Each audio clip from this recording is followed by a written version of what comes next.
قصبے کے باہر ایک وسیع و عریض میدان کے بیچوں بیچ سرمئی رنگ کا عظیم الشان قلعہ تھا۔ کسی کو قلعے کے اندر جانے کی جرت نہیں ہوتی تھی۔ سب کو معلوم تھا کہ قلعہ آسیب زدہ ہے، اگرچہ سب جانتے تھے کہ قلعے کی دیواروں کے اندر کوئی نہیں رہتا۔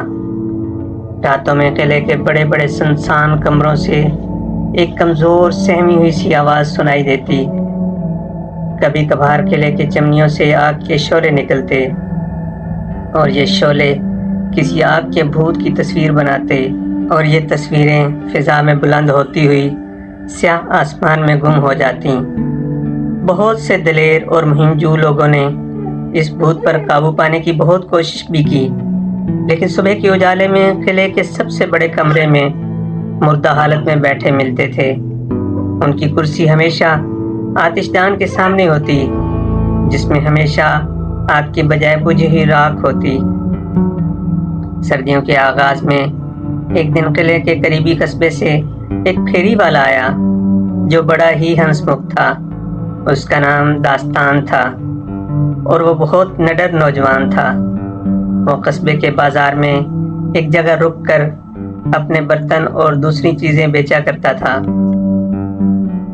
ایک دن حسب معمول وہ اپنی چیزیں بیچ رہا تھا تو خریدار خواتین نے قلعے کے متعلق کہانیوں کا ذکر کیا۔ انہوں نے داستان کو بتایا کہ ایسی ہی راتوں میں قلعے کی چمنیوں سے بھوت کی شکل والا دھواں اور آگ کے شعلے نکلتے ہیں۔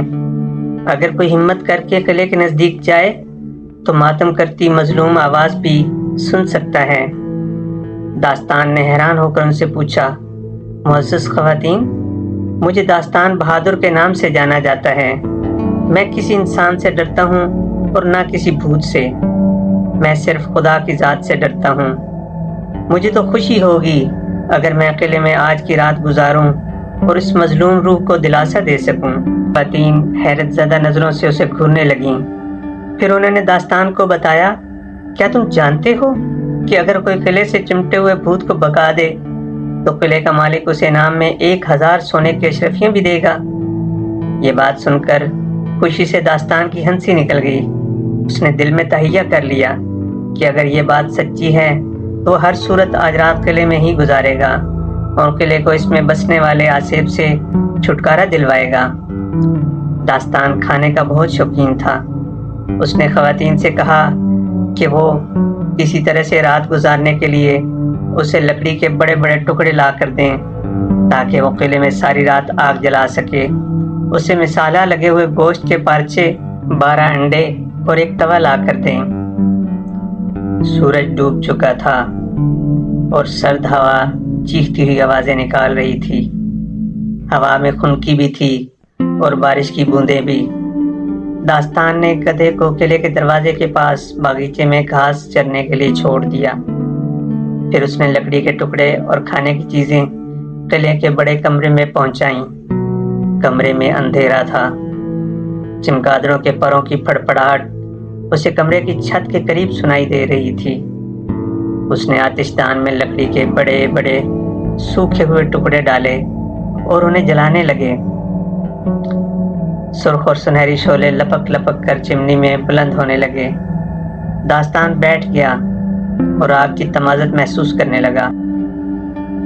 داستان کو اچانک چمنی سے وہی مری ہوئی آواز جو انتہائی کمزور تھی سنائی دی، ہائے افسوس، میں مارا گیا، میں مارا گیا۔ داستان نے جلدی جلدی پانی کا گھونٹ حلق سے نیچے اتارا اور پھر سراہی قریب ہی رکھ لی۔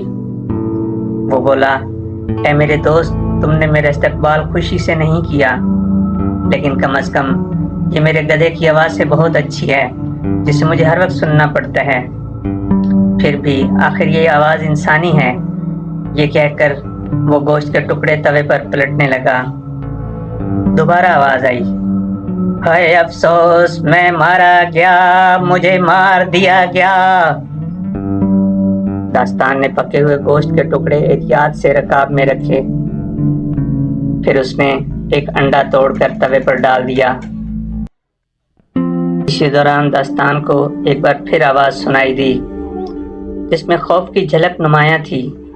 کوئی بولا، نیچے مجھے سنبھالنا، میں گرنے والا ہوں، مہربانی کر کے مجھے سنبھالنا۔ داستان بولا، ٹھیک ہے، لیکن میرے توے پر نہ گرنا۔ تبھی دھپ سے کوئی چیز گری۔ یہ انسانی ٹانگ تھی جو چمنی کے باہر قریب ہی پڑی ہوئی تھی۔ داستان نے ایک گوشت کا ٹکڑا انڈے کے ساتھ کھایا اور پانی کے 2-3 گھونٹ بھرے۔ خنک ہوا قلعے کے ارد گرد سیٹیاں بجاتی گزر رہی تھی اور تیز بارش پورے زور سے کھڑکیوں سے ٹکرا رہی تھی۔ تبھی وہی آواز جس میں بہت جلدی تھی آئی، نیچے دھیان رکھنا، میں گرنے والا ہوں۔ پھر ایک اور دب کی آواز کے ساتھ کوئی چیز چمنی سے نیچے گری۔ داستان نے قریب پڑی چیز کو دیکھا۔ وہ دوسری انسانی ٹانگ تھی، بالکل ایسی جیسی پہلی تھی۔ داستان آتش دان سے تھوڑا ہٹ کر لکڑی کے اور ٹکڑے لایا اور انہیں آگ میں جھونک دیا۔ تبھی چلاتی ہوئی آواز گونجی، میں گرنے والا ہوں، مجھے سنبھالنا، مہربانی کر کے مجھے تب دھپ کی آواز آئی جو پہلی آوازوں سے کہیں زیادہ تھی۔ یہ انسانی جسم تھا۔ دیکھو دیکھو، میں گر رہا ہوں۔ اب وہ ایک پورا انسان تھا یا بھوت۔ داستان بولا، شب بخیر، کیا تم گوشت کا پارچہ اور انڈا کھانا پسند کرو گے؟ بھوت نے جواب دیا، نہیں، مجھے اب خوراک کی ضرورت نہیں ہوتی، لیکن میں تمہیں ایک بات بتانا چاہتا ہوں۔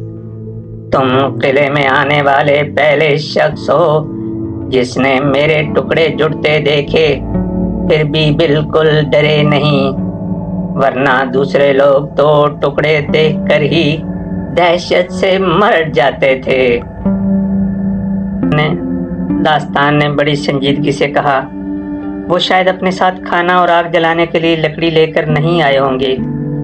یہ کہہ کر وہ دوبارہ کھانے کی طرف متوجہ ہوا تو بھوت منت کرتے ہوئے بولا، اگر تم میری مدد کر دو تو تم میری روح کو قید سے آزاد کروا سکتے ہو اور میں پرسکون ہو سکتا ہوں۔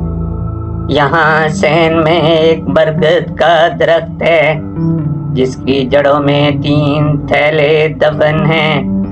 ایک تھیلے میں تانبے کے سکے بھرے ہیں، دوسرے میں چاندی کے سکے اور تیسرے میں سونے کے سکے ہیں۔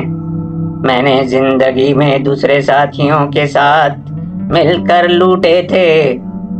میں انہیں چھپانے کے لیے قلعے میں لے کر آیا، لیکن جب میں انہیں دبا چکا تو میرے ساتھیوں نے مجھے بھی قتل کر دیا اور قتل کر کے میرے جسم کے ٹکڑے ٹکڑے کر دیے، لیکن وہ سکے نہیں ڈھونڈ سکے۔ آؤ اب میرے ساتھ آؤ اور انہیں کھود کر نکالو۔ تانبے کے سکے قصبے کی عبادت گاہ کو دے دو، چاندی کے سکے غریبوں میں بانٹ دو اور سونے کے سکے تم رکھ لو۔ ممکن ہے اس طرح میرے گناہوں کی تلافی ہو جائے۔ داستان صحن میں بھوت کے ساتھ کیا۔ گدھے کی نظر بھوت پر پڑی تو وہ بول بول کر ہلکان ہو گیا۔ برگد کے قریب بھوت نے کہا، کھودو، اس جگہ کو کھودو۔ داستان نے بولا، تم کھودو۔ لہذا بھوت کام میں جٹ گیا۔ کچھ ہی دیر میں 3 تھیلے برآمد ہو گئے۔ بھوت بولا، وعدہ کرو تم میرے کہے پر عمل کرو گے۔ داستان نے وعدہ کر لیا۔ بھوت بولا، یہ میرے جسم کے ساتھ لپٹے ہوئے کپڑے الگ کر دو۔ داستان نے جیسے ہی ایسا کیا، بھوت نظروں سے اوجھل ہو گیا۔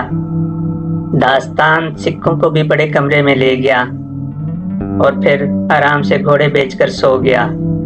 اگلی صبح قصبے کے لوگ اس کی لاش اٹھانے قلعے میں آئے، لیکن انہوں نے دیکھا کہ وہ تو خوش باش بیٹھا انڈے تل رہا ہے۔ وہ ہکلاتے ہوئے بولے، تم زندہ ہو؟ داستان نے جواب دیا، کیوں نہیں بھائی، آپ کے انڈے اور گوشت نے رات بھر میرا بڑا ساتھ دیا۔ اب میں ذرا قلعے کے مالک سے مل کر اپنی 1000 اشرفیاں حاصل کرتا ہوں۔ قلعے کا بھوت ہمیشہ کے لیے چلا گیا ہے۔ لوگ ابھی حیرت سے اس کا منہ ہی تک رہے تھے کہ اس نے 3 تھیلے گدھے پر لادے اور وہاں سے روانہ ہو گیا۔ پہلے اس نے اشرفیاں حاصل کیں، پھر وہ قصبے میں لوٹا اور عبادت گاہ کے منتظم کو تانبے کے سکے دیے، پھر غریبوں میں چاندی کے سکے بانٹے اور سونے کے سکوں اور اشرفیوں سے قصبے کے بچوں کو نڈر اور باشعور بنانے کے لیے ایک اسکول قائم کر دیا۔